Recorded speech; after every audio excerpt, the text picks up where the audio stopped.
Christian testimony, how Jesus changed my life, how I found a real personal relationship with God. I came to know Jesus more when I heard the Word of God through the Bible study. My mother was diagnosed with liver cancer, and at that time, I had my own problem with my marriage life. As a single mother working 3 jobs to survive our financial needs, my daughter Nerissa was about 7 years old. As a mother, I felt bad because I don't have time with my daughter to taking care of most of the time. My mother who taking care and watch my daughter while I'm at work. The only time I had time with my daughter when we go to church together every Sunday. This hurt me a lot, but it's good that my mother, where I am now, I lose you. Okay. This hurt me a lot, but it's a good that my mother was there to help me taking care of my daughter. God brought me to this church after she had first chemotherapy because of liver cancer. She found this church through her friends. She met the late Pastor Chris Silverio and some members of the church. They come to our house for Bible study.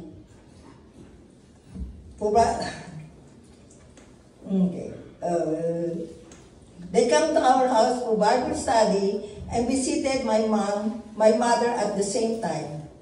Somehow my attitude on that time was different.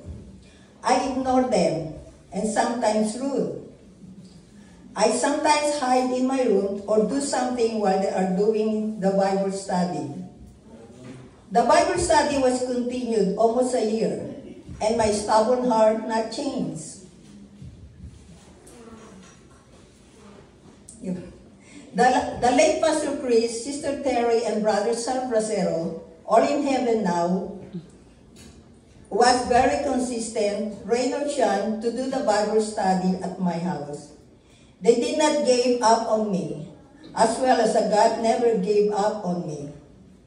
One day, I realized I cannot handle all my problems by myself. I need someone to talk to and share my problems with. I did not realize I was sitting in front of them to join the Bible study with my mother. It was very good conversation with them to listen the Word of God. Open the door to your heart to Jesus Christ and invite Him to come and take control of your life. In Revelation 3 verse 20, Jesus said, "Here I am. I stand at the door and knock. If anyone hears my voice and open the door, I will come in." God's Word started to minister to me. The scriptures that I learned, the very powerful Word of God is John 3 verse 16. "For God so loved the world that He gave His only begotten Son, that whoever believes in Him should not perish but have everlasting life."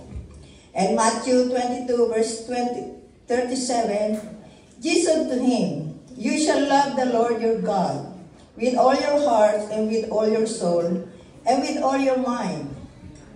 These two scriptures touch my heart, and I think about how God loved us unconditionally. The Bible study continued until they invited me to visit to this church. First, or many times, I refused it for my own reason. Finally, I said yes, and I tried to attend this church to see how it looked like. And I heard there is a free food to eat. It's true, there was a lot of food. All you can eat is a potluck. And of course, beside food, I met a lot of Filipino people, mostly Filipino senior and young kids. I liked the fellowship. I felt welcome. I remember Pastor Pete and Sister Hilda Viray, who picked me up to come to this church. Pastor was assistant pastor on that time and leader of worship team. Continually attend this church because I found spiritual I found spiritual friends and family, brother and sister in Christ. I found happiness to know Jesus more as a Lord and Savior. Amen. And fellowship to this church. This church taught me how to be closer to God, rely on God's strength, how to pray, have a real personal relationship with Jesus Christ through the Word of God. The trials came again to me and my mother. When the doctors told us her cancer getting worse and she had 3 months to live, it was devastating for us, especially to my mother, and also hard for me, because I'm the only one child at that time taking care of her.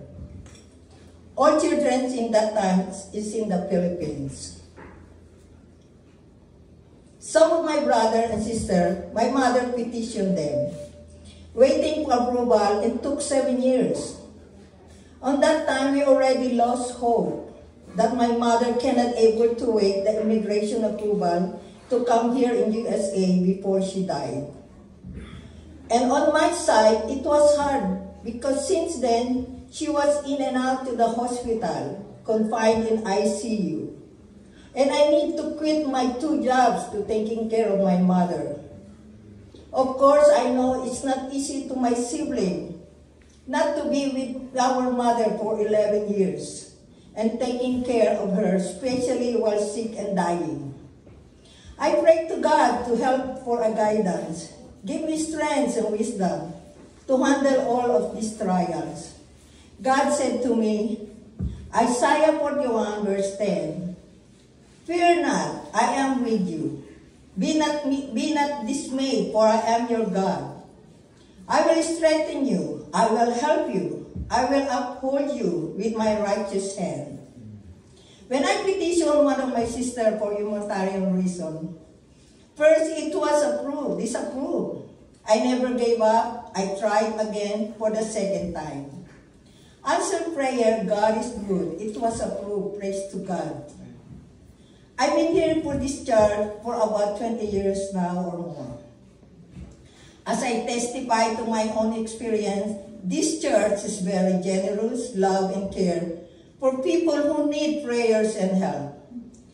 They even made a fundraising to buy ticket for my mother back home to visit her children in the Philippines for the last time.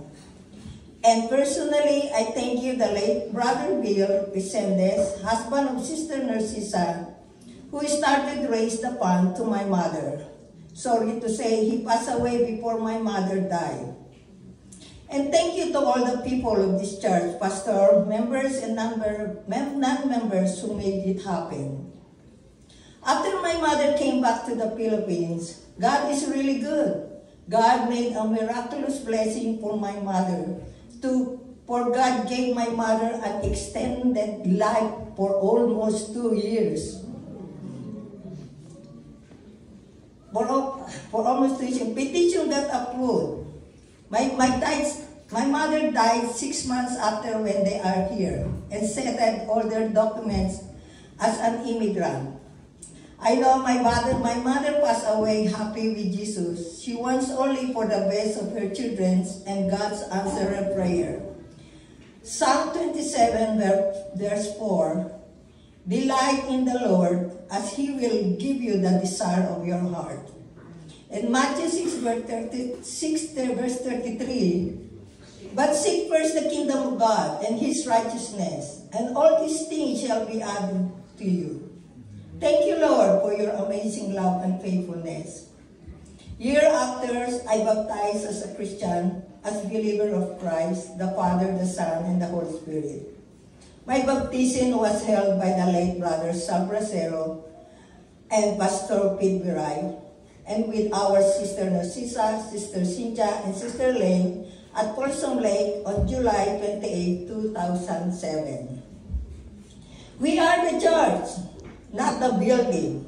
We have been blessed by God for past 28 years. A few members stayed, others left, and new people came. Pastor Chris Silverio started this church as a Filipino-American Christian Fellowship in 1996. Then Pastor Pete Viray took over him, and church name was changed to God's Family Christian Fellowship. Pastor Jim Crawford replaced Pastor Pete, followed by Pastor Rene Upeña. And now, our current pastor, Jason Santos.